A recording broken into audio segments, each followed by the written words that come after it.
শেপুর রান্নাঘর থেকে সবাইকে স্বাগত জানিয়ে আজকে আমার রান্নাঘরের রেসিপি দেখাচ্ছি। দেখুন, প্রথমেই দেখালাম একারি ভাত, তারপরে আলু দিয়ে কাঁচা লঙ্কা দিয়ে বাঁধাকপির তরকারি। আজকে শনিবার, নিরামিষই।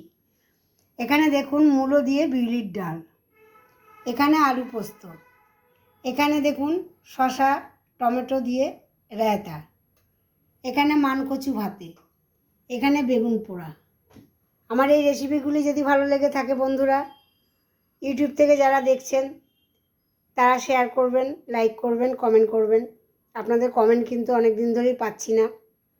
কমেন্ট করছেন না কেন তাও জানি না, ভালো লাগছে কি না সেটাও জানাবেন। ফেসবুক থেকে যারা দেখছেন তারা আমাকে ছোট্ট করে একটি লাইক দেবেন, আমার চ্যানেলটিকে ফলো করবেন। আর ইউটিউবে যদি আমার কোনো নতুন বন্ধু হয়ে থাকেন আমার চ্যানেলে একটি সাবস্ক্রাইব করে দেবেন। ধন্যবাদ।